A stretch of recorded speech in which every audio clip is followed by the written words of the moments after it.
দর্শক স্বাগত পলিটিক্সে। আজকে আমাদের সঙ্গে রাজনীতি নিয়ে আড্ডা দেওয়ার জন্য, কথা বলার জন্য আছেন লেখক ও রাজনৈতিক বিশ্লেষক ডাক্তার সায়ন্ত সাখাওয়াত। আপনাকে স্বাগত। একদম সবশেষ ইস্যুটা নিয়ে শুরু করি। বাংলাদেশের একটি বড় বা প্রাচীন রাজনৈতিক দল যারা মুক্তিযুদ্ধে নেতৃত্ব দিয়েছিল এবং দীর্ঘদিন তার ক্ষমতায় ছিল, সেই দলটির রাজনৈতিক কর্মকাণ্ড মূলত নিষিদ্ধ করা হয়েছে। একটা পরিপত্র জারি হয়েছে এবং ধারণা করা যায় যে ট্রাইব্যুনালে যদি জুলাই গণহত্যার দায়ে এই দলের শীর্ষ নেতাদের বিচার হয়, দল হিসেবে হয়তো তাদেরকে নিষিদ্ধ করা হতে পারে, এরকম ধারণা আছে। এই ইস্যুতে মানে দল নিষিদ্ধ করা হবে কিনা, এই ইস্যুতে আপনি যেই দলটিকে সমর্থন করেন বলে আমরা জানি, বিএনপির শীর্ষ নেতৃত্ব শুরু থেকেই বলছিল যে তারা দল নিষিদ্ধ করার পক্ষে নন, এরকম একটা ন্যারেটিভ আমরা পেয়েছিলাম। কিন্তু দল নিষিদ্ধ বা দলের কার্যক্রম নিষিদ্ধ করার পরে দলের মহাসচিব বলেছেন যে তারা এই সরকারের সিদ্ধান্তে আনন্দিত। মানে একটু সাংঘর্ষিক কিনা ব্যাপারটা? জি, আপনাকে ধন্যবাদ। প্রথম কথা হলো, বিএনপি কখনোই এভাবে স্পষ্ট অবস্থান নেয়নি যে তারা রাজনৈতিক দল নিষিদ্ধের পক্ষে নয়। তারা বলছে নির্বাহী আদেশে যেনতন প্রক্রিয়ায় একটি রাজনৈতিক দলকে নিষিদ্ধ করার প্র্যাকটিস বাংলাদেশে শুরু হোক, এটা বিএনপি চায় না। সে কারণে নির্বাহী আদেশে এইভাবে নিষিদ্ধের পক্ষে বিএনপি ছিল না। বিএনপির অবস্থান ছিল আওয়ামী লীগ রাজনৈতিক দল হিসেবে তার ক্রেডিবিলিটি হারিয়েছে অনেক আগেই। বেসিক্যালি গত 16 বছরে আগের যে আওয়ামী লীগ নামের যে রাজনৈতিক দলটি ছিল, সেই রাজনৈতিক দল হিসেবে নিজেরা নিজেদেরকেই হত্যা করেছে। তারা গুম, খুন, হত্যা, হামলা সহ নানান অপরাধ করেছে, বিনা ভোটে ক্ষমতায় থেকেছে, বিদেশে টাকা পাচার করেছে, একটা মাফিয়াতন্ত্র কায়েম করেছে, শাপলা চত্বরে একটা গণহত্যা চালিয়েছে। তারা যুদ্ধ অপরাধের ফাঁসির রায়কে কেন্দ্র করে যে সহিংসতা, সেই সহিংসতায় গুলি করে শত শত মানুষ মেরেছে। ফলে তাদের বিরুদ্ধে এরকম অনেক অভিযোগ, আয়নাঘরের মতো এরকম একটা জঘন্য অপরাধ তারা করেছে, মানুষকে বিনা বিচারে বছরের পর বছর আটকে রাখা। ফলে এইসবের মধ্য দিয়ে তার ক্রেডিবিলিটি এবং রাজনৈতিক দল হিসেবে যে গ্রহণযোগ্যতা, সেটা আওয়ামী লীগ আগেই হারিয়ে ফেলেছিল।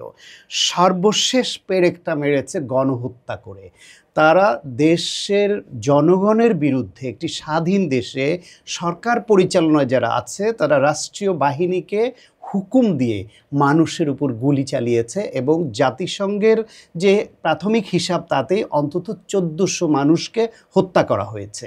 এখন এইরকম পরিস্থিতিতে সেই দলটিকে বিচারিক আওতায় এনে যেই ব্যক্তি, দলের যে ব্যক্তিদের সঙ্গে জড়িত তাদের বিচার হতে হবে, পাশাপাশি দল হিসেবে আওয়ামী লীগেরও এইরকম গণহত্যায় নেতৃত্ব দানকারী, এইরকমভাবে আয়নাঘর গুম খুনের সঙ্গে জড়িত যে দলটি সশস্ত্র কায়দায় কিংবা নিপীড়কের ভূমিকায় অবতীর্ণ হয়ে প্রতিপক্ষকে হামলা মামলা দিয়ে তাদের রাজনৈতিক কর্মকাণ্ড বন্ধ করার মতো প্রক্রিয়ায় যে দল যেতে পারে, তাদের বিচার হওয়া অত্যন্ত জরুরি।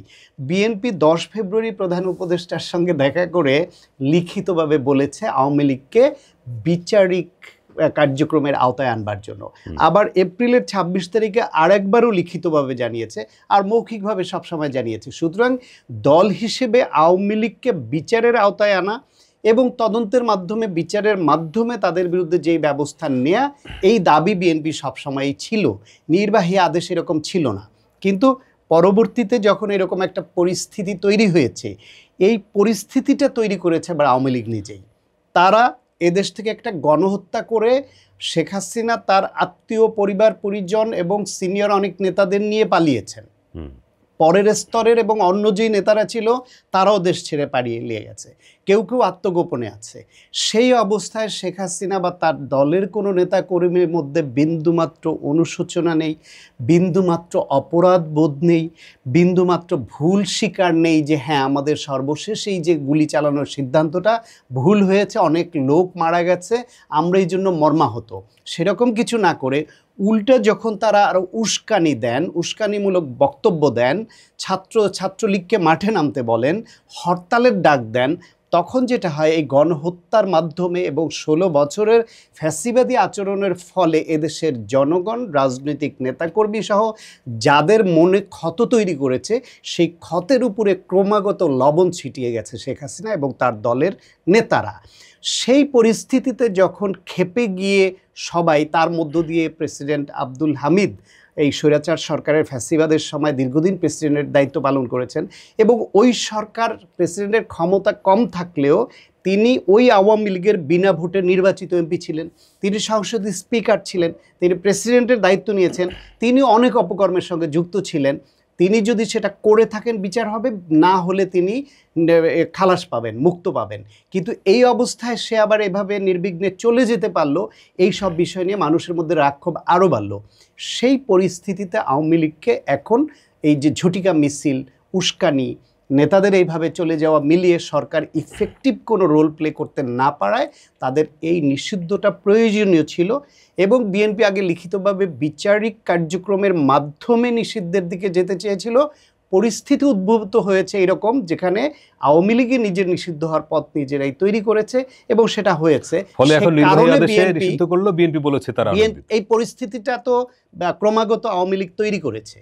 বিএনপি যখন ওই কথাগুলো বলছিল, তখন তারা বলছিল একটা সুষ্ঠু রাজনৈতিক ধারায় গড়ে তুলবার জন্য, যে আওয়ামী লীগ ন্যূনতম অনুশোচনা বোধ, তাদের পাপ বোধ, অপরাধ বোধ এবং তাদের ক্ষমা চাওয়ার কোনো রকম ন্যূনতম কিছু দেখা যাবে হয়তো। ফলে আওয়ামী লীগের মধ্যে কেউ যদি ভালো থাকে, তারা যদি দল হিসেবে নতুন প্ল্যাটফর্ম বা কোনোভাবে রাজনীতি করতে চায়, এটা তার অধিকার। কিন্তু আওয়ামী লীগ ক্রমাগত সেই সুযোগটা হাতছাড়া করেছে। ফলে বিএনপির আর আওয়ামী লীগ তাদের সেই আগের যে কথা ছিল, সেখানে থাকাটা বিএনপির জন্য সঙ্গত নয় বলে আমি মনে করি। আপনার খেয়াল থাকবে যে প্রধান উপদেষ্টা একাধিক ইন্টারভিউতে, বিবিসিতে, ইভেন ঢাকায় ইন্টারন্যাশনাল ক্রাইসিস গ্রুপের একটা প্রতিনিধি দল যখন এলেন, ওনাদের প্রশ্নের জবাবে বলেছেন যে তিনিও মনে করেন না যে আওয়ামী লীগকে নিষিদ্ধ করতে হবে বা আওয়ামী লীগ পরিকল্পনা নেই, এটা উনি বলেছেন। তাহলে এই জায়গা থেকে উনি সরে গেলেন বা ওনার সরকার সরে গেলেন কেন? এই যে এনসিপি বা জামাত, যারা এই সবশেষ শাহবাগ সহ বিভিন্ন জায়গায় ব্লকেট করে আন্দোলন করলো, এদের চাপে সরকার ওই জায়গা থেকে সরে গেল। হ্যাঁ, এইটা ইন্টারেস্টিং যে আপনি দেখেন যে ডক্টর মোহাম্মদ ইউনূস সহ এই সরকারের গুরুত্বপূর্ণ ব্যক্তিরা, তারা কিন্তু আওয়ামী লীগ নিষিদ্ধের পরিকল্পনা নেই এরকম বলেছেন। কোনো আলোচনায় আইন উপদেষ্টার সঙ্গে দেখা করে এসে ছাত্র প্রতিনিধিরা বলছেন, তাদের কথা শুনে মনে হয়েছে তাদের পশ্চিমাদের মনোভাবের দিকে তাকিয়ে আওয়ামী লীগকে নিষিদ্ধ করছে না। এইসব নানান কথা উঠছিল। বিএনপিকে দোষারোপ করা হচ্ছিল যে বিএনপি নিষিদ্ধের পক্ষে সরাসরি অবস্থান নিচ্ছে না। জামায়াত ইসলামীও এদিক ওদিক করছে, কখনো বলে যে নিষিদ্ধ করা দরকার, কখনো বলে ক্ষমা করে দিয়েছি, কখনো বলে জনগণের উপর ছেড়ে দিব, এইসব আছে।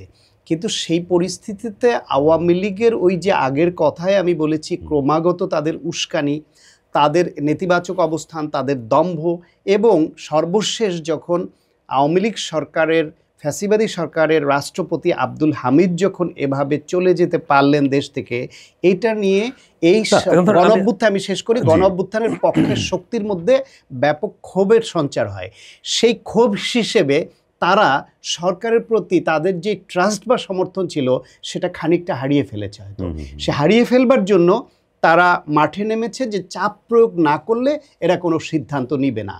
সরকার এই মুহূর্তে এমন স্পর্শকাতর নাজুক অবস্থানে ছিল এই আব্দুল হামিদের চলে দেশ ছাড়ার বিষয়টি নিয়ে, এবং শেখ হাসিনা সহ আওয়ামী লীগের নেতাদের বক্তব্য, মাঝে মাঝেই ঝটিকা মিছিল বের করা, এবং ঝটিকা মিছিল বের করলে একটা গণহত্যাকারী পতিত পলাতক দল, তারা ঝটিকা মিছিল বের করছে কি দুঃসাহস নিয়ে, দেশের এই গণহত্যা যারা শহীদ হয়েছে সেই পরিবারদের প্রতি কীরকম অবজ্ঞা নিয়ে, তাদেরকে আইন শৃঙ্খলা রক্ষাকারী বাহিনী ধরতে গেলে আবার কেউ কেউ এই সুর তোলেন যে আওয়ামী লীগকে তো নিষিদ্ধ করা হয়নি, তাহলে তারা মিছিল করতে পারবে না কেন, তাদের ধরবেন কেন?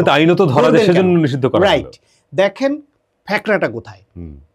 আওয়ামী লীগ পতিত, ফ্যাসিবাদী, গণহত্যাকারী, পালিয়ে যাওয়া দল, তাদের এই 16 বছরে তারা এত অপকর্ম করেছে, সুনির্দিষ্ট অভিযোগ ধরে ধরে যদি তদন্ত করা হয়, আওয়ামী লীগের কোনো নেতা বিচারের বাইরে থাকবেন, এটা আমি অন্তত বিশ্বাস করি না। কারণ 16 বছর ধরে আপনিও রাজনীতি পর্যবেক্ষণ করেন, লেখেন, আমিও রাজনীতি পর্যবেক্ষণ করি, লিখি, কথা বলি।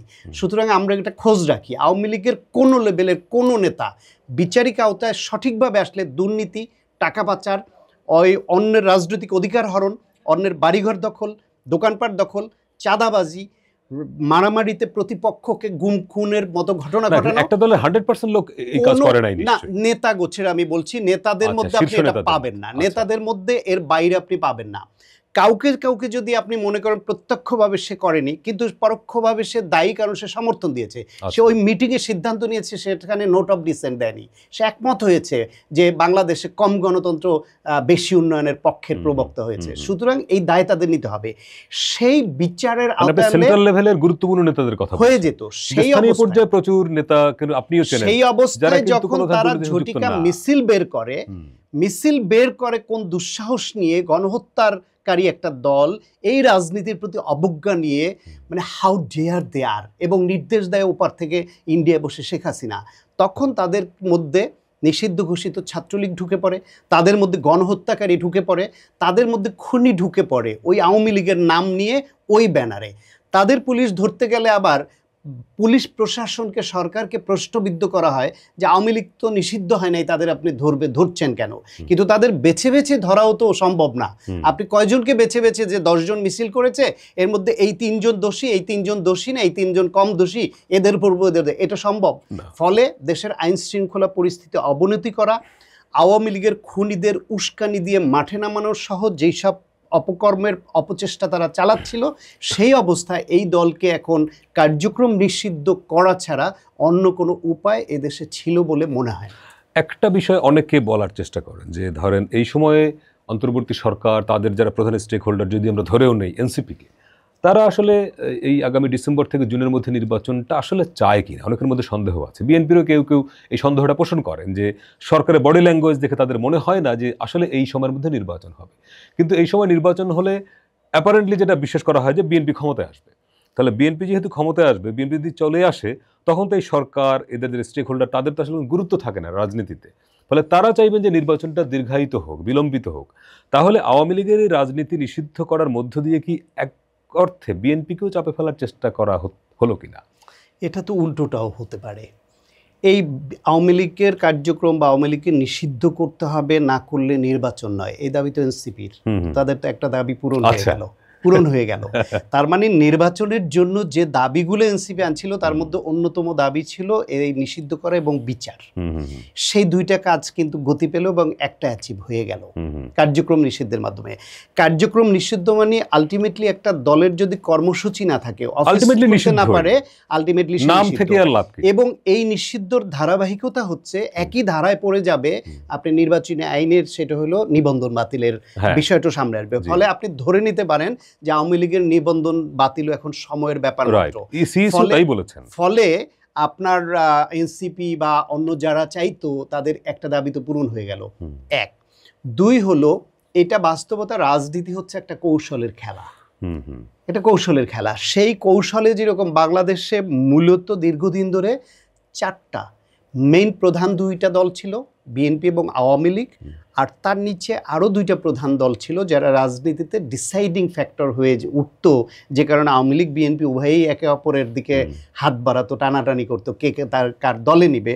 সেগুলো জামাত ইসলাম, যারা 71-এর স্বাধীনতা যুদ্ধে পরাজিত শক্তি, আর একটা হচ্ছে এরশাদের জাতীয় পার্টি, যারা 90-এর গণ অভ্যুত্থানে পরাজিত শক্তি, স্বৈরাচার।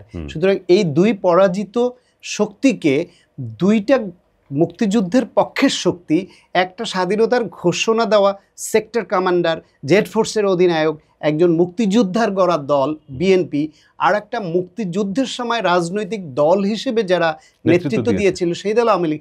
2টা দলই কিন্তু স্বৈরাচার এবং স্বাধীনতা যুদ্ধে পরাজিত। যারা এই 2 দলের হাতেই পরাজিত হয়েছে, তাদেরকে কিন্তু কোলে তুলতে চাইতো। ঠিক সেই 4টা দলের মধ্যে আওয়ামী লীগ পালিয়ে গেছে পতিত, জাতীয় পার্টি অপ্রাসঙ্গিক হয়ে গেছে আওয়ামী লীগের সঙ্গে দীর্ঘদিন থাকার কারণে, এবং ক্ষয়িষ্ণু দল হিসেবে আছে বিএনপি, জামায়াত ইসলাম, আর নতুনভাবে আবির্ভূত এনসিপি, গণ অভ্যুত্থানের মাধ্যমে আবির্ভূত দল এনসিপি। সেই অবস্থায় যদি এই রাজনীতিটা যদি বিলম্ব হয়, তাহলে এনসিপি মনে করতেই পারে আমরা মাত্র দল গঠন করেছি, সারা দেশে তো এখনো আমাদের নেতাদের লোকালি জনগণ চিনে না। ইলেকশন করতে হলে শুধু এখানে বক্তৃতা, বিবৃতি আর পত্রিকা দিয়ে তো ইলেকশন হয় না। নিজের এলাকায় সংগঠন লাগবে, কর্মী লাগবে, জনগণ তাদেরকে নামে এবং চেহারায় চেনে, সেই বিষয়টা লাগবে। থাকবে, ভোটার সেই লাগবে। বিষয়টা না হলে ভোটের জন্য অ্যাপ্রোচই করার সুযোগ পাবে না। সুতরাং এটা এনসিপির কৌশল হতে পারে, এটা অস্বাভাবিক না। আমি ওই দলে হলে আমিও তাই করতাম যে সময় পেলে ভালো হবে। জামায়াত ইসলাম তাদের মতো গুছিয়ে নিতে পারলে মনে করতে পারে সময় পেলে ভালো হবে। বিএনপি আবার নির্বাচন হলে তারা ক্ষমতায় আসবে এটা ধারণা করে বা দেশের মানুষও মনে করে তারা আগে নির্বাচন হলে সুবিধা হয়। ফলে এই যে মনস্তাত্ত্বিক দ্বন্দ্ব, এই যে রাজনৈতিক কৌশল এটা থাকবে, এই কৌশলে যে উইন করবে তারা রাজনীতিতে উইনার হয়। তবে আমার ধারণা বিএনপি এই মুহূর্তে রাজনীতিতে যত বড় স্টেক হোল্ডার, সরকার বিএনপিকে একেবারে অচ্যুত রেখে যা খুশি তাই করবে বা জামায়াত ইসলামও যখন দেখবে বিরাজনীতিকরণের দিকে যাচ্ছে তখন সেটা সায় দিবে, এটা আমার বিশ্বাস হয় না। নির্বাচন যদি না হয়, দীর্ঘদিন ধরে না হয়, তাহলে তো জামায়াত এবং এনসিপির কোনো লস নাই। তাহলে তারা নির্বাচন দ্রুত চাইবে কেন? না, লস আছে। লস কি? সেটা হচ্ছে জামাত তো অলরেডি ক্ষমতার অংশীদার। লস কি আছে আপনাকে বলে দেই। সেটা হচ্ছে গণতান্ত্রিকভাবে নির্বাচিত জনপ্রতিনিধি দ্বারা গঠিত একটা সরকার যদি হয়, তারা সর্বোচ্চ খারাপ করলেও সেই খারাপ অনির্বাচিত জনগণের প্রতিনিধিদের নয় এমন লোকদের থেকে ভালো। এটা আমি বিশ্বাস করি, এটাই গণতন্ত্র। সুতরাং যখন একটা দেশে ইন্টারিম গভর্নমেন্ট থাকে তখন বিভিন্ন ইনভেস্টররা, দেশি ইনভেস্টররা ইনভেস্ট করার আগে ভাবে ক্ষমতায় কে আসবে, তার পলিসি কি হবে, এখন ইনভেস্ট করলে এই পলিসি না থাকলে আমার এই বিনিয়োগ হোঁচট খাবে, বিনিয়োগ করে না। চাকরি বাকরির ক্ষেত্র তৈরি হয় না। দেশের অর্থনীতি বিদেশ থেকে ধার এনে ওয়ার্ল্ড ব্যাংক বা IMF এর সহযোগিতা নিয়ে বা বিভিন্ন কায়দাকানুন করে কিছু ম্যানেজমেন্টে ডেভেলপ করে সাময়িক স্বস্তি দেওয়া যায়, কিন্তু দেশের ফাইন্যান্সিয়াল যে ইনফ্রাস্ট্রাকচার সেটা দাঁড়ায় না, আরও ধ্বংসের দিকে যায়। দেশের বড় একটা পলিটিক্যাল অংশ, ব্যবসায়ী অংশ, বিভিন্ন অংশ যারা 16 বছর ফ্যাসিবাদের সঙ্গে থাকার কারণে এখন হাত গুটিয়ে আছে বা পলাতক আছে, তাদের ব্যাপারে সিদ্ধান্ত না হওয়ার ফলে বা দেশের রাষ্ট্র ক্ষমতায় রাষ্ট্র পরিচালনার দায়িত্বে কারা থাকবেন সে ব্যাপারে অনিশ্চয়তা থাকার ফলে তারাও হাত গুটিয়ে থাকে, সিদ্ধান্ত নিতে পারে না, ফলে নানাবিধ সমস্যা তৈরি হয়। সেকেন্ডলি, যে বাংলাদেশে এমন একটা আবহ তৈরি করা হচ্ছে যে রাজনীতিবিদ মানেই খারাপ, রাজনৈতিক দল মানি জনগণের কল্যাণ চায় না, অরাজনৈতিক ইন্টারিমরাই ভালো, বা এই অরাজনীতি করা ভালো ভালো সুশীল কথা বলারাই ভালো, তারা দেশের জন্য ভাবে, রাজনীতিবিদরা ভাবে না। এইরকম একটা বয়ানকে মনে মগজে ঢুকিয়ে দেয়া হচ্ছে মানুষের মধ্যে, অলরেডি ঢুকে গেছে অনেক বছরে, রাজনীতিবিদদের আচরণের কারণেই ঢুকেছে সেটা। তারাই নিজেরা নিজেদের উপর আস্থা রাখতে পারে না, যে কারণে নির্বাচনে একে অপরের উপরে বিশ্বাস না রেখে বলে অরাজনৈতিক লোকদের মাধ্যমে হবে। ফলে এই বিশ্বাসের ঘাটতি, আস্থার সংকট সাধারণের মধ্যে যে প্রবাহিত হয়েছে, সেই স্প্রেডেড থিঙ্কিংটাকে এই সরকার বা তাদের পক্ষের এরা আরও স্প্রেড করলে বিরাজনীতিকীকরণ হবে। তাতে করে এই দেশে রাজনৈতিক শক্তি যে উত্থান হবে, জামাত যেহেতু একটু রাজনৈতিক দল, এনসিপিও যেহেতু রাজনৈতিক দল হিসেবে বেড়ে উঠছে, তারা সাময়িক লাভ মনে করলেও দেশের রাজনীতির ক্ষতি মানি তাদেরও ক্ষতি। আপনি দাবি দেওয়ার কথা বলছিলেন, ধরেন বলা হয় এনসিপি সম্পর্কে, এখন তারা যেহেতু সরকারের একটা বড় অংশীদার, আমরা বুঝি যে প্রধান উপদেষ্টা নিজেও বলেছেন যে ছাত্ররা আমাদের পরোক্ষ বাকি প্রাথমিক নিয়োগকর্তা। তার মানে এরা যদি সরকারের প্রধান স্টেক হোল্ডার হয়, তাহলে তারা আগামী নির্বাচনের দিন যত ঘনিয়ে আসবে তারা আরও অনেক দাবি নিয়ে রাস্তায় নামবে কিনা। ধরেন রাষ্ট্রপতির অপসারণ চাই, সেনাপ্রধানকে সরাতে চাই, সংবিধান এখনই সংস্কার করতে হবে, শেখ হাসিনাকে দেশে এনে বিচার কার্যকর করতে হবে, এরকম অনেকগুলো দাবি দেওয়া তারা একটার পর একটা রাস্তায় নামবে কিনা, এরকম একটা প্রশ্ন অনেকের মনে আছে। যদি তাই হয় তখন সরকারের অবস্থানটা কি হবে এবং বিএনপি তখন কি রোল প্লে করবে, আসলে কি মনে হয়? প্রথমত এইরকম ধারণা অনেকে করেন এবং এটা অমূলক না।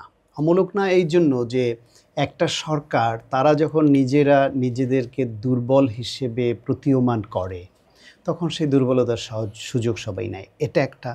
অথবা সরকারের নিজেরই যদি এজেন্ডা থাকে যে এইভাবে প্লট তৈরি করে এইভাবে আমরা আগাবে, এর কোনটা আমরা জানি না। কেউ কেউ মনে করেন যে, ধরেন যেটা আমি আলোচনা আগেও বলেছি যে বিএনপি লিখিতভাবে প্রধান উপদেষ্টার কাছে ফেব্রুয়ারি মাসের 10 তারিখে লিখিতভাবে বলেছে আওয়ামী লীগকে এই গণহত্যার দায়ে এবং শাপলা চত্বরের গণহত্যা সহ বিভিন্ন যে অপরাধমূলক কর্মকাণ্ড করেছে সেই হিসেবে তাদেরকে বিচারিক কার্যক্রমের আওতায় আনতে হবে। আওয়ামী লীগ দল হিসেবে আওয়ামী লীগ এবং আওয়ামী লীগের নেতাদেরকে এই অপরাধের শাস্তি বিধান করবার জন্য বিচারের আওতায় আনতে হবে। সরকার যদি সেটা আমলে নিত, বিভিন্ন রাজনৈতিক দলের সঙ্গে কথা বলে সে বিষয়ে সিদ্ধান্ত নিত, তাহলে তো আজকে এইভাবে রাস্তায় এদের নামতে হতো না। রাস্তায় নামার পরে পরিস্থিতির কারণে তাদের বাধ্য হতে হতো না এরকম দাবি মেনে নেওয়ার। এখন যদি সরকারের প্লটের অংশ হয় সেটা তো হচ্ছে ডার্টি পলিটিক্স।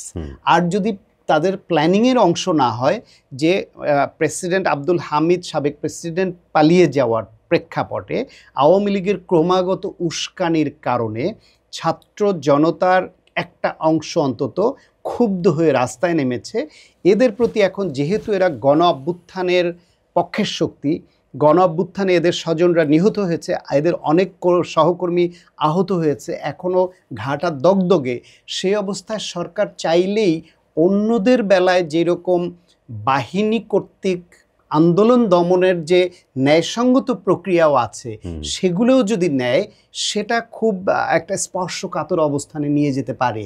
যে কিছুদিন আগে গণ অভ্যুত্থানের সময় তারা আওয়ামী লীগের হাতে গুলি খেয়েছে, আওয়ামী লীগের লাঠিপেটার শিকার হয়েছে, সরকারের গুলি খেয়েছে, লাঠিপেটার শিকার হয়েছে।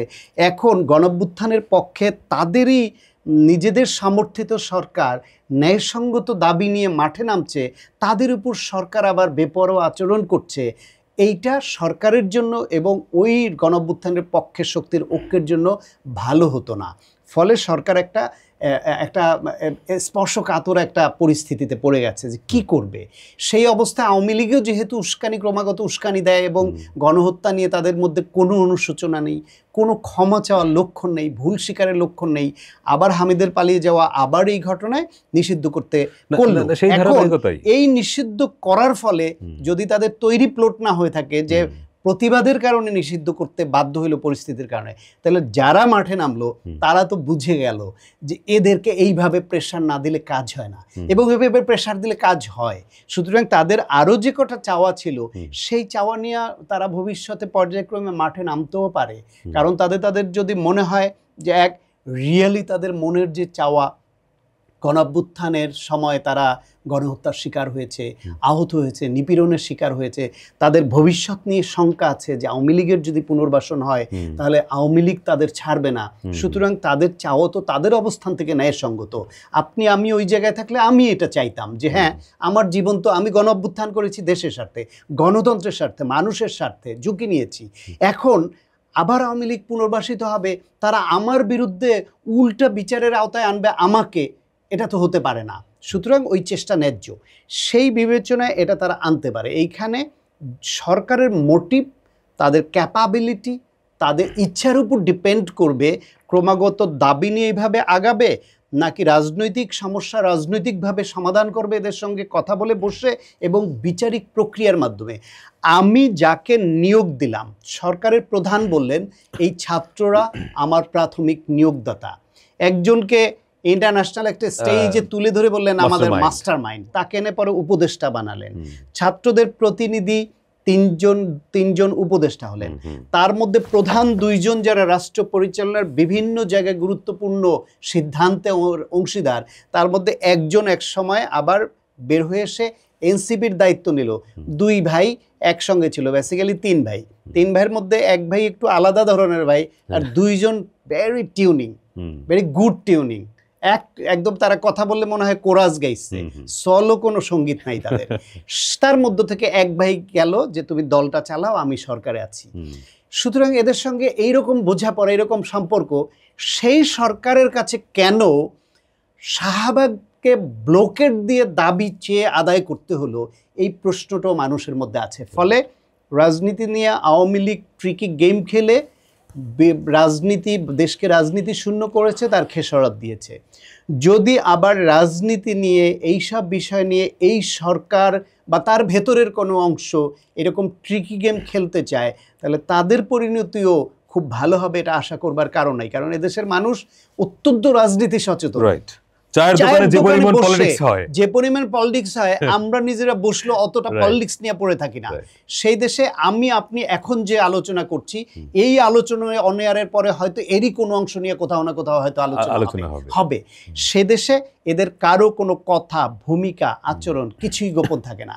সুতরাং এদের motive, ill motive, good initiative, everything will be open, একদম দিবালোকের মতো হবে। সুতরাং তারা যদি ইল মোটিভে কিছু করে এবং এরকম শুধু রাজনৈতিক অপকৌশলের আশ্রয় কেউ নেয়, মানে ক্ষমতা থাকার জন্য যদি এগুলো করে, মানুষ সহজভাবে নিবে না। এবং এদেশের মানুষ সহজভাবে না নিলে কি হয় সেটা বিভিন্ন সময় এরশাদ 90-তে টের পেয়েছে। বিএনপি যত যা কিছুই বলুক, তাদের 96 সালে তত্ত্বাবধায়ক সরকার না দিয়ে একটা ইলেকশন করে আবার দিতে হয়েছে। 111-এর সরকার এর সময় একটা অরাজনৈতিক বিশেষ একটা সরকার ক্ষমতায় আসার পরিস্থিতি তৈরি হয়েছিল। শেখ হাসিনাকে 14 বছর 16 বছর রাষ্ট্র ক্ষমতায় থেকে সমস্ত কিছু কবজা করবার পরেও এদেশের মানুষ তাদেরকে পালিয়ে যেতে বাধ্য করেছে। আপনি বলেন তো 5 আগস্ট ধরেন জুলাইয়ের আগে, জুলাইয়ের সময় না হয় একটু এই মত ওই মত অনেকের ছিল যে হ্যাঁ সরকারের অবস্থা মনে হয় ভালো না, টিকবে কিনা। জুন পর্যন্ত এদেশের কোনো মানুষ ভেবেছে যে শেখ হাসিনার মতো একটা দানব, একটা মাফিয়া রানী, একটা ফ্যাসিবাদের এইরকম একটা ধারক বাহক সেই দেশ থেকে এই 1 মাসের মধ্যে পালিয়ে যাবে? কেউ ভেবেছিল? আমার ধারণা কেউ ভাবেনি। আমি জেলে ছিলাম জুলাই মাসে গণঅভ্যুত্থানের সময়। জেলে বসে আমরা জেল নিয়ে শঙ্কিত ছিলাম না, গ্রেপ্তার নিয়ে আমরা কেউ শঙ্কিত ছিলাম না। ওইখানে বিএনপির সিনিয়র নেতারা ছিলেন, জামাতের সিনিয়র নেতা অনেকেরই ছিলেন, আলাপ হতো। আমাদের শঙ্কা ছিল এই অভ্যুত্থানে যদি শেখ হাসিনার পতন না হয় তাহলে শেখ হাসিনা আরও অপ্রতিরোধ্য হবে, আরও দানব হয়ে উঠবে, এবং কত বছর আমাদের জেলে থাকতে হবে, না কার আয়নাঘরে যেতে হবে আমরা কেউ জানি না। আপনি জেল থেকে মুক্তি পেলেন কি 5 আগস্টের পরে? 6 আগস্ট, পরের দিন। সবাই যেভাবে যে অর্ডারে সবাই মুক্তি পেয়েছে, আমি সেই অর্ডারে। ফলে ওই অনিশ্চয়তাটা ছিল। ফলে এই দেশের সামগ্রিকভাবে মানুষের মধ্যে এরকম একটা কথা উঠেছিল যে জানুয়ারির নির্বাচন, 24 জানুয়ারি নির্বাচনের আগে আমেরিকা বাংলাদেশের গণতন্ত্রের প্রশ্নে, বাংলাদেশে আমেরিকান রাষ্ট্রদূত তিনিও একটা পিটার ডিহাস একটা কিছু ভূমিকা নিচ্ছিলেন, আমেরিকা কিছু নিষেধাজ্ঞা দিচ্ছিল, নানান রকমের স্যাংশন আলাপ টালাপ শোনা যাচ্ছিল, কিন্তু নির্বাচন হওয়ার পরেও তারাও কেমন একটু স্থিত হয়ে গেল, চুপচাপ হয়ে গেল। ইউরোপিয়ান ইউনিয়ন, জাতিসংঘ সবাই রিপোর্ট দিচ্ছে এটা ভালো নির্বাচন হয়নি, একতরফা হয়েছে, কিন্তু কারো কোনো নড়াচড়ায় মনে হচ্ছিল না যে আওয়ামী লীগ সরকারের জন্য তা একটা ক্রিটিক্যাল কন্ডিশন তৈরি হতে পারে অদূর ভবিষ্যতে। তাদের অর্থনৈতিক অবস্থা বিপর্যস্ত ছিল, দুর্নীতি অপ্রতিরোধ্য ছিল, যে কোনো সময় নিজেরাই নিজেদের কারণে বিপদে পড়তো, এইরকম আলোচনা আমরা করতাম। কিন্তু একটা মানে শুধু একটা কি বলে প্রত্যাশাটা আমাদের নষ্ট হয়ে যাচ্ছিল যে শেখ হাসিনাকে কে নামাবে। সেই শেখ হাসিনাকে পালিয়ে যেতে হয়েছে সমস্ত কিছুকে নিয়ে, তার নেতারা সেনানিবাসে পালিয়ে থাকতে হয়েছে, তারপর আস্তে আস্তে পালিয়ে যেতে বাধ্য হয়েছে। তার সরকারের রাষ্ট্রপতিকে লুঙ্গি পরে, এই মাস্ক পরে পালিয়ে যেতে হয় দেশ থেকে কারসাজি করে, সেরকম পরিস্থিতি হয়েছে। সুতরাং এখন যারা আছে, ভবিষ্যতে যারা আসবে, যদি এই কথা সবাই আমরা বলি যে ইতিহাসের বড় শিক্ষা হচ্ছে ইতিহাস থেকে কেউ শিক্ষা নেয় না, এখনো যদি এরা না নেয় তাহলে এদের যে পরিণতি সেটাও খুব ভালো হবে, সেটা ভাবার কারণ নেই। জামায়াতের সঙ্গে বিএনপির দীর্ঘদিনের একটা সম্পর্ক ছিল, এটা পলিটিক্যালি ভোটের কারণে হোক। তারেক রহমানের সঙ্গে জামাতের 2 জন শীর্ষ নেতা লন্ডনে দেখা করলেন, তারপর অনেকের মনে হচ্ছিল যে এখন বোধহয় পলিটিক্সটা একটু চেঞ্জ হয়ে যাচ্ছে, অত বিএনপি এবং জামাতের সুর বোধহয় অভিন্ন হয়ে যাচ্ছে। কিন্তু আমরা পরে আবার দেখলাম যে না, জামাতের সুর বোধহয় বিএনপির সঙ্গে মিলছে না, জামাতের সুর অনেকটা মিলছে এনসিপির সঙ্গে। এনসিপি জামাত সরকারের সুর কাছাকাছি এরকম মনে হচ্ছে। যদি তাই হয় তাহলে বিএনপি কি একদিকে সরে যাবে, আর বাকি শক্তিগুলো, আপনি যে বলছিলেন এই সময় বাংলাদেশের 3টি প্রধান শক্তি জামাত, বিএনপি, এনসিপি, জামাত আর এনসিপি এবং সরকার যদি একদিকে থাকে, বিএনপি একদিকে থাকে, তাহলে বিএনপি সেটা মোকাবেলা করতে পারবে কতটুকু? আসলে এখানে আসে দিল, দেখেন এটা একটা কিছু ফ্যাক্ট বেসড বা ঐতিহাসিক কিছু ইকুয়েশন আছে। সেই ইকুয়েশনগুলি বলে কৌশলগত কারণে জামায়াত বিএনপি কখনো কখনো ঐক্য হলেও জামায়াতের বিএনপির মানে একেবারে এক সুরেই কথা বলবে সেটি সম্ভব নয়। যদিও 2টা রাজনৈতিক দল আলাদা, 2 জনের আদর্শ আলাদা, মতমত আলাদা, এক হওয়ার কথা না, কিন্তু ঐক্যের সুরটাও ক্ষণে ক্ষণে এরকম বেসুরও লাগবে। কেন? আমি আমার আগের আলোচনায় বলেছি 1971 সনে উই রিভোল্ট বলে 25শে মার্চ রাতে বিদ্রোহ করার মাধ্যমে মুক্তিযুদ্ধ শুরু করেন জিয়াউর রহমান। স্বাধীনতার ঘোষক হিসেবে আওয়ামী লীগ বা কেউ কেউ তাকে মানুক বা না মানুক, তার কণ্ঠটাই মানুষ প্রচারিত হতে শুনেছে, ব্যাপক মানুষের কাছে পৌঁছেছে এবং দেশ বিদেশে সবাই সাহস সঞ্চার হয়েছে, যাক সেনাবাহিনী তাহলে আমাদের সঙ্গে আছে, এবার যুদ্ধটা বোধহয় লাগলো এবং আমরা সাহস নিয়ে নামতে পারি। এটা কিন্তু সাংঘাতিক ইন্সপিরেশন। এটা আওয়ামী লীগের পক্ষে যারা লেখালেখি করেন তারাও কিন্তু অন্তত এই জায়গায় একমত হয়েছেন। জিয়াউর রহমানের কণ্ঠস্বর ইন্সপিরেশন ওই সময় অনেকেই দিয়েছেন, বাট ওনারটা ছিল অনেক পাওয়ারফুল এবং আর্মি পারসন তো কেউ দেয়নি। তো উনি দেওয়ার মাধ্যমে এটা তো প্রতিষ্ঠিত হয়ে গেল যে বাংলাদেশের সেনাবাহিনী আমাদের পক্ষে আছে, সেনাবাহিনীর একটা অংশ যুদ্ধ ঘোষণা করেছে, মানে আমাদের একটা শক্তি তৈরি হয়ে গেল। তারপর তিনি সেক্টর কমান্ডার হলেন, জেট ফোর্সের অধিনায়ক হলেন। বাংলাদেশে আসার পরে মুক্তিযুদ্ধের পক্ষের বড় বড় ইভেন্টগুলো আপনি চিন্তা করেন, এই যে জাতীয় স্মৃতিসৌধ যেখানে আমরা শহীদদের শ্রদ্ধা জানাতে জানি, জিয়াউর রহমানের সময়ে নকশা করা, অর্থ বরাদ্দ দেওয়া, কাজ শুরু করে 80-90% কাজ কমপ্লিট করেছেন। তাকে হত্যা করা হয় বলে যে এরশাদে সে শুধু উদ্বোধন করেছে, জিয়াউর রহমানের করা। তার আগে তো এদেশে স্বাধীনতার পক্ষের শক্তি আওয়ামী লীগ এবং শেখ মুজিবুর রহমান ক্ষমতায় ছিলেন, তারা তো করেননি। তারা তো ছিলেন 3 বছর, খুবই টালমাটাল অবস্থা ছিল। 3 বছরে কি একটা স্মৃতিসৌধ করা যায় না? এটা আপনি ভাবেন, এত টালমাটাল। চাইলে, ইচ্ছা থাকলে মুক্তিযোদ্ধাদের জন্য, মুক্তিযুদ্ধের জন্য, তাদের বিভিন্ন বিষয়, তাদের যে স্মৃতি ইতিহাস সংরক্ষণ, সেই উদ্যোগটা তো জিয়াউর রহমানই নিয়েছিলেন। জিয়াউর রহমান আসার আগে নির্মোহভাবে ইতিহাস সংরক্ষণের জন্য একটা সেল করা, সেটা টেলিভিশনে বলেন, বেতারে বলেন, তথ্য মন্ত্রণালয় থেকে বলেন, এটা করাও অসম্ভব ছিল যদি মাথায় থাকতো। জিয়াউর রহমানকে এসে শুরু করতে হলো কেন? মুক্তিযোদ্ধাদের জন্য একটা মন্ত্রণালয় করা, সেটা তো সেই জিয়াউর রহমানের উত্তরসূরি খালেদা জিয়া এসেই করলেন। তার আগে তো শেখ হাসিনাও ক্ষমতা আসলো, ভেবেছে যে যারা মুক্তিযোদ্ধার চেতনার ফেরি করে বেড়ায় যে মুক্তিযোদ্ধাদের জন্য আলাদা একটা মন্ত্রণালয় করি এবং এর মাধ্যমে পরিচালিত হবে, করেনি। সুতরাং সেই দল এবং মুক্তিযুদ্ধের প্রোডাক্ট হচ্ছেন জিয়াউর রহমান। সেই জিয়াউর রহমান প্রতিষ্ঠিত দল হচ্ছে বিএনপি। মুক্তিযুদ্ধের প্রশ্নে বিএনপির অবস্থান জামাতের অবস্থান তো এক হবে না। রাজনৈতিক কৌশলগত ঐক্য, ভোটের রাজনীতিতে কখনো কখনো তাদের ইকুয়েশন এক হলো, বাংলাদেশের ফান্ডামেন্টাল কোশ্চেনে কখনো এই দুই দলের অবস্থান এক হবে না, প্রথম কথা। দ্বিতীয় কথা হলো 24-এর গণ অভ্যুত্থানের পরে যখন এই ছাত্র জনতা অভ্যুত্থানকারীরা বলল যে ফ্যাসিবাদের থেকে মুক্ত হওয়া মানেই আমরা নিঃশ্বাস নিতে পারছি বুক ভরে, মানে আমরা স্বাধীনতা পেলাম, this is one kind of freedom. কিন্তু এই স্বাধীনতাকে কৌশলে এই আকাঙ্ক্ষাটাকে গুলিয়ে ফেললো জামায়াত বা তাদের পন্থী একটা অংশ 71কে নাল অ্যান্ড ভয়েড করে দেওয়ার মধ্যে, যে 71 এটা আমাদের দ্বিতীয় স্বাধীনতা, 71কে ফেলে দিতে হবে। তারা কৌশলে ওই দিকে এই তরুণদের নিয়ে যাওয়ার একটা চেষ্টা করলো।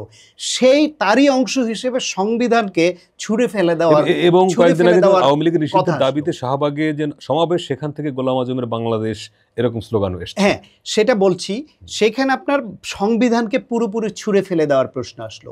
এখন যারা পপুলিস্ট রাজনীতি করে, পপুলিস্ট বক্তৃতা দেয় এই উদ্দেশ্য নিয়ে যে আমাদের তো রাষ্ট্র পরিচালনার দায়িত্বে যাওয়ার কোনো সম্ভাবনা নাই, সুতরাং আমরা যা খুশি বলতে পারি পপুলার হবার জন্য, স্বপ্ন ছড়ানোর জন্য, আমরা ক্ষমতায়ও যাব না, রাষ্ট্র পরিচালনার দায়িত্বেও যাব না, আমাদের এই প্রশ্নের মুখোমুখি হতে হবে না যে আপনারা তো এই প্রতিশ্রুতি দিয়েছিলেন। কিন্তু বিএনপি মুক্তিযুদ্ধের পক্ষের দল, মুক্তিযুদ্ধের পরে রাষ্ট্র পরিচালনা করেছে একাধিকবার এই সংবিধানের আলোকে, তার মধ্যে আওয়ামী লীগ কাটাছড়া করে অনেক বাজে জিনিস ঢুকিয়েছে, সেটা নিয়ে আপত্তি থাকতে পারে, আরো অনেক জিনিস পরিবর্তন হতে পারে, হ্যাঁ, কিন্তু সবার সময় হয়েছে। শেখ মুজিব তো প্রথম কাটাছেড়া করে একদলীয় বাকশাল করে আওয়ামী লীগকে নিষিদ্ধ করেছে, কিন্তু সেটা নিয়ে বিএনপির যদি ওই সংবিধানের যেখানে আপত্তি আছে সেটা সংশোধন চাইতে পারে, কিন্তু মুক্তিযুদ্ধের মাধ্যমে গঠিত একটা দেশে অর্জিত সংবিধান, সেটাকে একদম পুরোপুরি ছুঁড়ে ফেলে দিতে হবে, যেই সংবিধানের আলোকে দেশ চালিয়েছে বিএনপি, এই অবস্থানে তো বিএনপি যেতে পারে না। সুতরাং এইখানে তো এনসিপি, জামায়াত এবং বিএনপি শুরু এক হওয়ার প্রশ্নই ওঠে না, এগুলো বুঝতে হবে আমাদের। আর একটা হচ্ছে যে এনসিপি যদি 24কে গ্লোরিফাই করে অনেক বড় অবস্থানে নেওয়া হয় তাহলে তারা গ্লোরিফাই হয়, 71কে ম্লান করার প্রশ্ন যদি কিছুটা হয় তাতে, সেখানে তারা কেউ নীরব থাকতে পারে। কিন্তু এই গণঅভ্যুত্থানের প্রধান উপদেষ্টা ঘোষিত আবার কি মাস্টার মাইন্ড, তার স্ট্যাটাস দেখেন, তিনি বলছেন জামাতকে ক্ষমা চাইতে হবে। আবার সেটা বলার কারণে তাকে আবার এমনভাবে সাইবার আক্রমণ করা হলো যে সেই আক্রমণের মুখে তিনি আবার স্ট্যাটাস দিয়ে বললেন আমি আর লিখবো না, আমাকে জামাতের হিসেবে শিবিরের হিসেবে খরচের খাতায় চলে গেছি। এখন এই যে একজন মানুষ তার মত দিলেই ঝাঁপিয়ে পড়তে হবে, তাকে খুন করার হুমকি দিতে হবে, এই রাজনীতি তো নিশ্চয়ই জামাতেরও চাওয়া উচিত না, বিএনপির চাওয়া উচিত না, কারো চাওয়া উচিত না। যদি প্রশ্ন ওঠে এটা যে তিনি উপদেষ্টা, তিনি ওই পদে থেকে কথা বলতে পারেন কিনা, সেটা প্রশ্ন তুলতে পারে।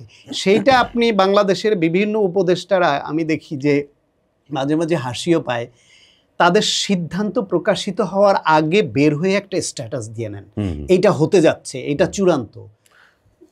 মানে রাষ্ট্রীয় চেয়ারে বসে তো আপনাকে কেনই ভাবা নিতে হবে যে আপনি আগে জানালেন? আপনার সরকারের এইখানে প্রেস উইং আছে, সরকারের মুখপাত্র আছে, তারা পলিসি মেকিং লেভেল থেকে সিদ্ধান্ত হওয়ার পর জানাবে, প্রেস প্রশ্ন করবে, তার উত্তর দিবে, আর আপনি ফেসবুকে তুলে দিয়ে ঢেউ তুলে দিচ্ছেন।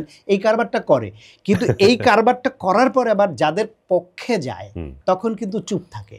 সেটা নিয়ে বলে না উনি এই চেয়ারে বসে এটা করতে পারেন না। আজকে আওয়ামী লীগের বিরুদ্ধে অনাকাঙ্ক্ষিত সাংঘাতিক এক পেশে একটা স্ট্যাটাস কেউ দেখবেন, এরা কেউ কোনো প্রশ্ন তুলবে না, কিন্তু যেহেতু জামাত প্রশ্নে তুলেছে, ওটা তাদের নিজেদের স্বার্থে পরিপন্থী হয়েছে, সঙ্গে সঙ্গে উঠে পড়ে লেগেছে তার বিরুদ্ধে। তারা যেটা করছেন সেটা আমার কাছে বাড়াবাড়ি লাগে, কিন্তু সেইটার বেলায়ও আবার প্রত্যেকে পিক অ্যান্ড চুজ করে যে আমি কোনটার প্রতিবাদ করব, কোনটা নিয়ে তাকে খুনের হুমকি দিতে হবে। গোলাম আজম বাংলাদেশের রাজনীতিতে গুরুত্বপূর্ণ ফ্যাক্টর ছিলেন বলেই 1971 সালে তিনি দেশের স্বাধীনতার বিপক্ষে অবস্থান নিয়ে অন্তত 7টি দেশকে বাংলাদেশকে স্বীকৃতি না দেওয়ার ব্যাপারে পার্সু করেছেন, কাজ করেছেন, এবং সেই সময় অত্যন্ত শক্তিশালী ভূমিকা রেখেছেন বাংলাদেশের স্বাধীনতার বিরুদ্ধে। তিনি বাংলাদেশে এসে তার নাগরিকত্ব ছিল না, আইনি প্রক্রিয়ার মাধ্যমে অনেক পরে নাগরিকত্ব ফিরে পেয়েছেন। একজন শেখ মুজিবকে তার দল এবং তার মেয়ে বলছে হাজার বছরের শ্রেষ্ঠ বাঙালি, বা শ্রেষ্ঠ বাঙালি বলতে বলতে তার প্রতি মানুষকে আরও বিষিয়ে তুলেছে অনেককে, যে এইভাবে ক্রমাগত বলতে বলতে এই সার্টিফিকেটটা কে দিয়েছে তাকে। ঠিক একইভাবে আবার যে গোলাম আজম বাংলাদেশের স্বাধীনতা চাননি, স্বাধীনতার বিরুদ্ধে ছিলেন, স্বাধীনতার পরে তার নাগরিকত্ব নিষিদ্ধ ছিল, পরে বিশেষ পরিস্থিতিতে নাগরিকত্ব ফিরে পেয়েছেন, তার ছেলে বা তার ফলোয়াররা, তার দল যদি এখন বলে যে বাংলাদেশের শ্রেষ্ঠ ইতিহাসের শ্রেষ্ঠ বাঙালি, এই সার্টিফিকেটটা তারা নিতে গিয়ে প্রকারান্তরে আওয়ামী লীগ যেসব কারণে নিজে এই দলটাকে এবং তাদেরকে অতি দম্ভ, অতি প্রচার, আমরাই সব করে জনবিচ্ছিন্ন হয়েছে এবং মানুষ থেকে দূরে চলে গেছে, মানুষের রাক্ষোভের কারণ হয়েছে, এগুলো সেই রকম প্রক্রিয়া। এখন জামায়াত ইসলাম যদি এখনও সেটা না বোঝে, স্বাধীনতার প্রশ্নে, দেশের প্রশ্নে, রাজনীতির প্রশ্নে তারা তাদের দলীয় ফোরামে নিজেরা নিজেদের নেতাদের প্রশংসা করুক, সেটা সবাই সবার নেতাকে বড় মনে না করলে তাকে কেন্দ্র করে রাজনীতিটা করবে কি করে? কিন্তু এইভাবে যদি আবার জাতিকে গেলানোর চেষ্টা থাকে, সেটা বুমেরাং। জামায়াতের সঙ্গে বিএনপির শেষ পর্যন্ত একটা নেগোসিয়েশন না হয় নির্বাচন প্রশ্নে, যে আমরা অন্তত জুনের মধ্যে নির্বাচনটা চাই, জামাত যদি এনসিপির সুরে থাকে বা সরকারের সুরে থাকে যে আচ্ছা হোক, সংস্কার হোক, বিচার প্রক্রিয়া একটা জায়গা পর্যন্ত যাক, তারপর ধীরে সুস্থে হোক, কিন্তু বিএনপি তো ডিসেম্বর না হলে অন্তত জুনের মধ্যে নির্বাচনটা চাই। ফলে জামাতের সঙ্গে যদি সেই নেগোসিয়েশনটা না হয়, তাহলে এই সময়ের মধ্যে নির্বাচন আদায় করতে পারবে কিনা? আসলে যদি নির্বাচন বিলম্বিত হয় তাহলে দেশে বিরাজনীতিকরণের ধারা এগোবে, সেই ধারার মধ্যে জামাত ইসলামও পড়ে যাবে, এটা আমি আগেও আলোচনায় বলেছি। আর একটা হচ্ছে বিনিয়োগ বাধাগ্রস্ত হবে, দেশের অর্থনীতি বিপর্যস্ত হবে, সেটাও বলেছি।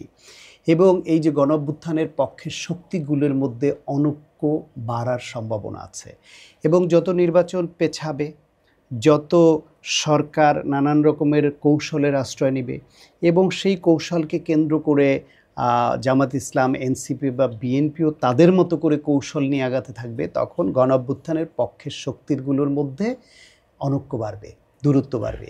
এবং এই দূরত্ব বাড়া মানে হলো যে এই যে স্পেসটা তৈরি হলো, স্পেস তো খালি থাকে না, that space will be occupied by the fallen fascist Awami League.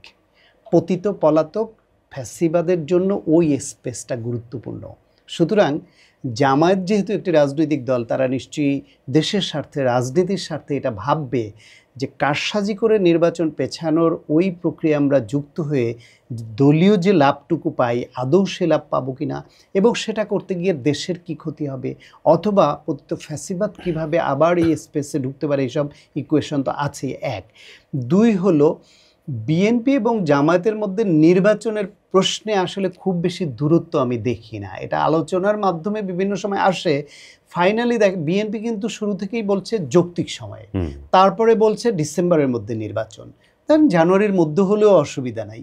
Jamaat ইসলাম শুরুতে বলছিল যে রোজার আগে না, জুনের মধ্যে হলে, তারপরে বলছে রোজার আগে, তারপরে বলছে এপ্রিলের মধ্যে। এখন বিষয়টা এরকম, কিছু ডেডলাইন আছে।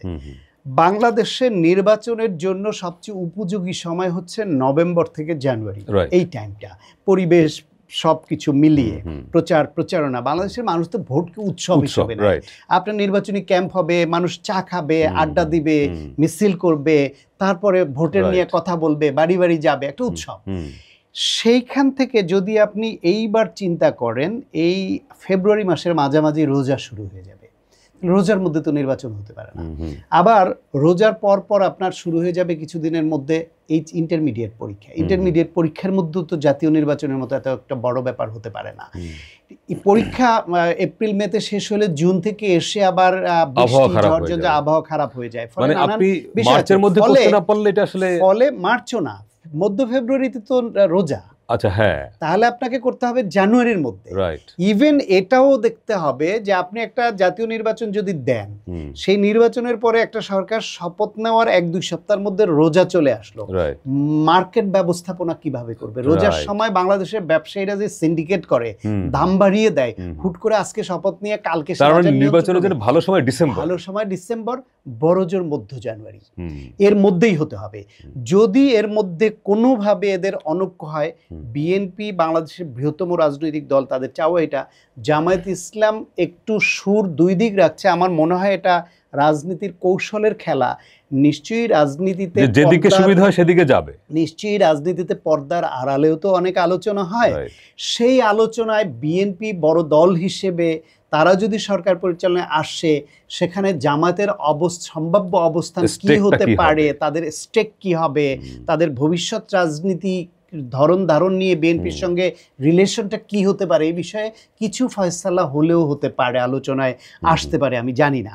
এনসিপিরও সেই বিষয়টা সামনে আসবে। জামাতের সঙ্গে যদি বিএনপির এই নেগোসিয়েশনটা হয়, এনসিপির কি হবে? এনসিপিও সেই নেগোসিয়েশন আসতে হবে। ইনফ্যাক্ট এটা হতে হবে আমার ধারণায় যদি একটা প্যাকেজ ডিল, সেই প্যাকেজ ডিলটা হতে হবে গণঅভ্যুত্থানের পক্ষে না, তাহলে বিরোধী দল কারা থাকবে? গণঅভ্যুত্থানের পক্ষের শক্তির মধ্যে বিরোধী দল কারা হবে সেটাও প্যাকেজ ডিলের অংশ হবে হয়তো। কারণ যদি আপনি এই সময়ের বাংলাদেশের বাস্তবতা হচ্ছে, আমি কোনো দলীয় সমর্থকের অবস্থান থেকে বলছি না, আমি আমার ওপিনিয়ন এবং পর্যবেক্ষণ থেকে বলছি, বাংলাদেশে আওয়ামী লীগের পতনের পরে জাতীয় পার্টির এই ক্ষয়িষ্ণু এবং অপ্রাসঙ্গিক হয়ে যাওয়ার পরে এই মুহূর্তে যদি আপনি ভোটের রাজনীতিতে যান, তাহলে বিএনপির ক্যান্ডিডেটদের সামনে প্রতিযোগিতায় দাঁড়িয়ে নির্বাচিত হয়ে আসার মতো সারা দেশে একটু চোখ বুলিয়ে দেখেন অন্যান্য দলের কতজন নেতা আছেন।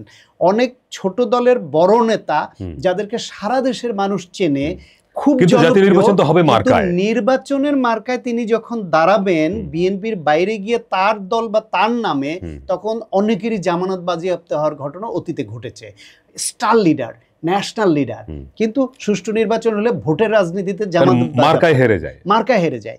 কিন্তু এইরকম পটেনশিয়াল লোকদের আবার সংসদও কিন্তু আসা দরকার। যে কারণে বিএনপি বলছে দীর্ঘদিন ধরে তাদের সঙ্গে ফ্যাসিবাদ বিরোধী ঐক্যের মাধ্যমে যে আন্দোলন হয়েছে, তাতে যারা যারা ইচ্ছুক হয় তাদেরকে বিএনপি নিয়ে নির্বাচন করবে এবং সরকার গঠন করবে তাদেরকে নিয়ে।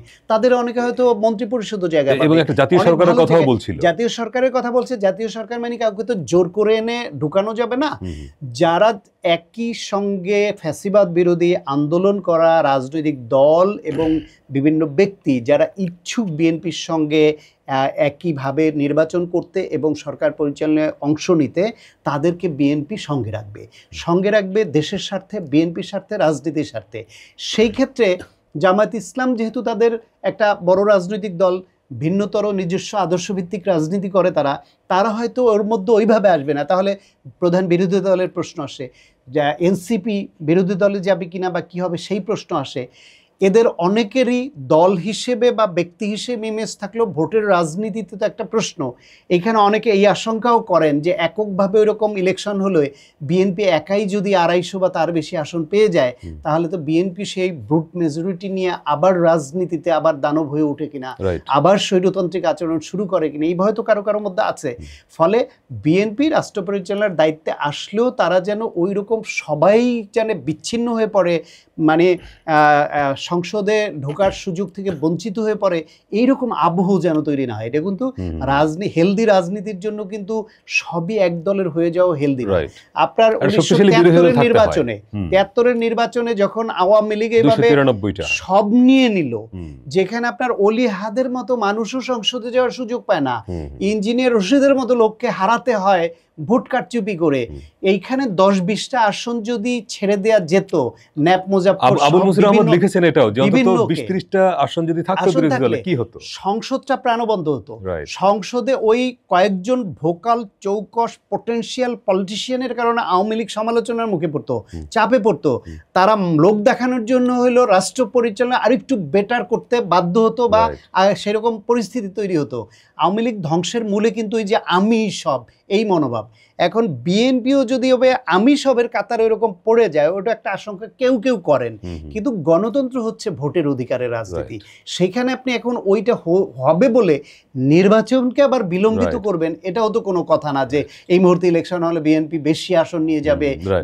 জনগণ যদি ভোট বেশি দেয় একটা দলকে, 2/3 মেজরিটি, তাতে আপনার সমস্যা দলের তো অপরাধ না, দলের অপরাধ। এখন ধরেন যেটা আলোচনায় আছে যে জামাত, ইসলামী আন্দোলন বাংলাদেশ মানে চরমনাই পীরের পার্টি, এনসিপি, এরা মিলে একটা বৃহত্তর জোট করতে পারে, তখন বিএনপি কি আপনি যেই ভোটের হিসাব বলছেন সেই হিসাব আর থাকবে? বাংলাদেশে আসলে বাংলাদেশের মানুষ ধর্মপ্রাণ, অত্যন্ত ধার্মিক ধর্মপ্রাণ মানুষ, এটা হচ্ছে তার ব্যক্তিগত চর্চার ক্ষেত্রে। কিন্তু ভোটের রাজনীতিতে বা রাষ্ট্র পরিচালনার ক্ষেত্রে তারা ধর্মকে খুব প্রাধান্য দিয়ে ভোট দেয়, এটা বাংলাদেশের ইতিহাসে এ পর্যন্ত পরিলক্ষিত হয়নি। ধর্মভিত্তিক রাজনৈতিক দলগুলো যখন মিটিং মিছিল করে তখন আপনার মনে হবে যে এদের সংখ্যাটা অনেক বড় এবং গলার স্বরটা অনেক চড়া, মিছিল দিলে মনে হয় যে পুরাটাই তাদের দখলে। বাস্তবতা হলো এদের যাহা কর্মী তাহাই সমর্থক। কর্মীর বাইরে সাধারণ ভোটার যারা রাষ্ট্র পরিচালনার দায়িত্ব দেবার মনোভাব নিয়ে বা ভালোবেসে ভোট দিয়ে নির্বাচিত করবে, সেরকম কিন্তু বাংলাদেশের পরিস্থিতি না। আসলে এইটা ঐতিহাসিক সত্য। সেই পরিস্থিতিতে এরা যদি জোটও করে, আপনার একে একে মিলে 2 হয়, 20 হয় না। কিন্তু এই 3টি পার্টির বাইরেও আরেকটি বড় শক্তি যারা রাজনৈতিক দল না, হেফাজত ইসলাম।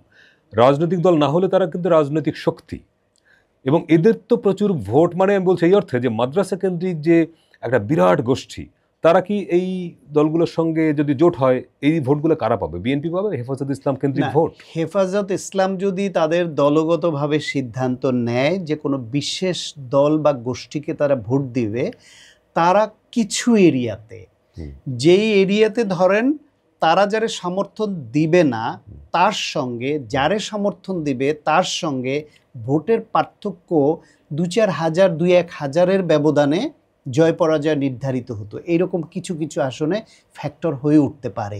কিন্তু সেটা সারা বাংলাদেশে সব জায়গায় না। বাংলাদেশে দেখবেন আপনি কোনো কোনো এরিয়া বেসিসে যেখানে জামায়াত ইসলাম এবং বিএনপির এবং আওয়ামী লীগের ভোটের হিসাব করে, জাতীয় পার্টি 4 দলের আগে যে আপনার নির্বাচনী জোট হতো, হিসাব করে দেখা হতো যে এইখানে কোন দল কত ভোট পেয়েছে। তাহলে খুব এইখানে জামায়াত ইসলামের ভোট হয়তো 2000 তার ক্যান্ডিডেট আগে পেয়েছিল, কিন্তু আওয়ামী লীগ বিএনপির মধ্যে জয় পরাজয় আওয়ামী লীগ জিতেছে 1200 ভোটে। তাহলে জামায়াত ইসলামের 2000 ভোট এখানে অনেক গুরুত্বপূর্ণ, সেইখানে বিএনপির কাছে কিন্তু জামায়াত ইসলাম অনেক গুরুত্বপূর্ণ। যেখানে দেখা গেছে যে আওয়ামী লীগ হেরেছে বিএনপির কাছে 3000 ভোটে, ওইখানে জাতীয় পার্টির ক্যান্ডিডেট 7000 ভোট পেয়েছিল। 7000-এর সে ক্যান্ডিডেট না দিলে 7000-ই আওয়ামী লীগ পাবে এমন নয়, কিন্তু 3000 পেতেও পারে। সেইখানে জাতীয় পার্টি আওয়ামী লীগের কাছে অত্যন্ত গুরুত্বপূর্ণ হয়ে ওঠে। এইরকম ভোটের ইকুয়েশনে এটা স্ট্যাটিস্টিক্স, এটা ক্যালকুলেশন। সেই ক্যালকুলেশন করলে আপনি দেখবেন সারা দেশে হেফাজত ইসলাম বলেন, চরমনাই পীরের দল বলেন, বাংলাদেশ ইসলামী আন্দোলন বলেন, এই বা জামাত ইসলামের বলেন বা জাতীয় পার্টির বলেন, এদের কিন্তু সারা দেশে এরকম রাজনৈতিক প্রভাব এবং ভোটার সমর্থক নাই। সারা দেশে রাজনৈতিক প্রভাব এবং ভোটার সমর্থক বাংলাদেশে দুটা দলেরই ছিল, আছে। একটা হচ্ছে বিএনপি এবং আওয়ামী লীগ। আওয়ামী লীগ যেহেতু নিষিদ্ধ, তারা এখন আলোচনা প্রসঙ্গের বাইরে থাকে বিএনপি। আর আওয়ামী লীগের যে সাধারণ সমর্থক ভোটাররা ছিল, তারা কি করবে? তাদের ভোটটা কোথায় যাবে? তারা কি হেফাজতের অনুরোধে তাদের কথায় ভোট দিবে? তারা কি জামায়াতে ইসলামকে ভোট দিবে? তারা কি এনসিপিকে ভোট দিবে? নাকি তারা বিএনপির প্রার্থীকে ভোট দিবে? এটা তাদের স্থানীয় ভোট দেওয়া থেকে বিরত থাকবে। বিরত থাকাটা একটা কঠিন কেন? বাংলাদেশের জাতীয় নির্বাচনে এলাকা ভিত্তিক সবাইকে সাইকেল, ভ্যান গাড়ি নিয়ে ভোট দিতে কেন্দ্রে নিয়ে যাওয়া হয় এবং উদ্বুদ্ধ করা হয়। সেইখানে পতিত আওয়ামী লীগের সাধারণ সমর্থক যারা বা নীরব সমর্থক যারা, নীরব ভোটার যারা ছিল, তারা এই কালারটা এখন নিতে চাইবে না যে আওয়ামী লীগের কারণে আমি ভোট দেওয়া থেকে বিরত থাকব, চিহ্নিত হয়ে যাবে। কারণ তারা এই দেশে শান্তিপূর্ণভাবে প্রতিবেশীর সঙ্গে মিলেমিশে থাকতে হবে, ব্যবসা করতে হবে, কাজকর্ম করতে হবে, চাকরি করতে হবে, খেতে হবে। তারা তো ওইরকম আওয়ামী লীগের দ্বারা সুবিধাভোগী না। আওয়ামী লীগের এই দুর্নীতির অংশীদার তো ওই সাধারণ সমর্থকটা না। তাহলে সে কেন এরকম একটা পচা পতিত নিষিদ্ধ দলের সিল এখনো গায়ে লাগিয়ে নিজের সাধারণ জীবনযাপনটাকে সে প্রশ্নের মুখে ফেলবে? তারা তখন কিন্তু ওই কারণে স্থানীয়ভাবে সে ভোট দিতে যাবে। কিন্তু এখন ভোট দিতে গেলে সে তখন চুজ করবে যে আমার জন্য বেটার অপশন কোনটা। তার মনের মধ্যে আওয়ামী লীগ থাকলো, সিলে তো আওয়ামী লীগ নাই, মার্কা তো নৌকা নাই, তাহলে তাকে তো একটা চুজ করতে হবে। তখন সে তাকে সিলেক্ট করতে হবে, আমার জন্য বেটার অপশন কি জামাত, আমার জন্য বেটার অপশন কি হেফাজতের অনুরোধ, আমার জন্য বেটার অপশন কি বাংলাদেশ ইসলামী আন্দোলন, আমার জন্য বেটার অপশন কি এনসিপি, নাকি আমার জন্য বেটার অপশন ধানের শীষ। তখন সে স্থানীয়ভাবে নানান ইকুয়েশন, নানান বিবেচনায় তাদের ভোটও যোগ হবে। ফলে নির্বাচন মানি একটা আনপ্রেডিক্টেবল বিষয়। বুথের মধ্যে গিয়ে বাইরে যে যাই করুক, কি করবে এটা আমরা জানি না। আমরা শুধু ধারণা করি বাংলাদেশের রাজনৈতিক ট্রেন্ড অনুসারে খালেদা জিয়াকে মানুষ সাংঘাতিক ভালোবাসে, জিয়াউর রহমানের ভিশনকে মানুষ সাংঘাতিক ওন করে। কিছু লোক যেরকম শেখ মুজিবের ভিশনকে সাংঘাতিকভাবে ওন করতো বা এখনো করে, ঠিক একইভাবে বিএনপিতে এই ধারাবাহিকতা তো আছে। তার প্রেক্ষিতে বিএনপির 16 বছরের যে লড়াই সংগ্রাম, তাদের যে গুম খুনের শিকার হওয়া, তাদের যে নানান রকম নিপীড়নের মুখে পড়ে তাদের প্রতি একদম সফট কর্নার তৈরি হওয়া, এবং বাংলাদেশের মানুষ আর একটা ফ্লো দেখে, প্রশাসনও সেই ফ্লোটা দেখে, নির্বাচনে বিজয়ী হওয়ার সম্ভাবনা কার, দেখে যে এ তো এমনিও জিতবে না, রাষ্ট্র ক্ষমতা পরিচালনার দায়িত্বে আসার সম্ভাবনা নাই, আমার ওনার জন্য কালার হয়ে আমার শুধু শুধু লাভ কি, আচ্ছা যাই হোক এদের দিকেই থাকে। এই ফ্লোটাও ভেতরে ভেতরে কাজ করে। সব ইকুয়েশন মিলিয়ে যেটা বলে যে এই মুহূর্তে আসলে বিএনপির ওই অর্থে বিকল্প নাই। কিন্তু এটাও সত্য, রাজনীতিতে চেক অ্যান্ড ব্যালেন্স থাকতে হয়। সেই চেক অ্যান্ড ব্যালেন্স থাকতে হয় বলে গণতান্ত্রিক প্রক্রিয়ায় এনসিপির মতো দল, তাদেরকে উঠে আসা দরকার, গ্রহণযোগ্য হয়ে ওঠা দরকার। এনসিপির নেতারা যেরকম অনেকে উল্টাপাল্টা কথা বলে কাজ করে ইতিমধ্যেই বিতর্কিত হয়ে উঠছেন। আমি ব্যক্তিগতভাবে এই তারুণ্যকে ভালোবাসি, এই তারুণ্যকে প্রমোট করাটা আমি পছন্দ করি, কিন্তু তাদের যে সম্ভাবনাটা নষ্ট হচ্ছে যে কারণে, সেই কারণগুলো থেকে বের হয়ে আসা। আমরা বিএনপিকে আমি সমর্থন করি, কিন্তু বিএনপিরও তো কিছু আছে যেটা আমরা সমালোচনা করি, অপছন্দ করি। এবার আওয়ামী লীগের তো সাংঘাতিক অপছন্দ করি, জামায়াত ইসলামের অনেক কিছু অপছন্দ করি। এই অপছন্দ করি বলেই তো আমরা নতুন একটা শক্তি উঠুক এবং এদেরকে চ্যালেঞ্জে ফেলুক, যারা এই খারাপ কাজগুলো আর করতে না পারে সেটা চাই। এখন যারা নতুন আসবে তারাও যদি এদের সঙ্গে একই কাতারে পড়ে যায়, ওই একই রকম সেই একজন উপদেষ্টার পিএস হবে, সে বের হয়ে যাবে 400 কোটি নিয়ে, একজন ইয়ের সমন্বয়ক বানাবে, সুফি দরবেশের মতো দেখে তাকে আমরা ভালোবেসে তাকে প্রমোট করতে চাইবো, তারপর দেখবে সে 100 কোটি টাকার বাণিজ্য করে ফেলেছে এবং এটা চলছে।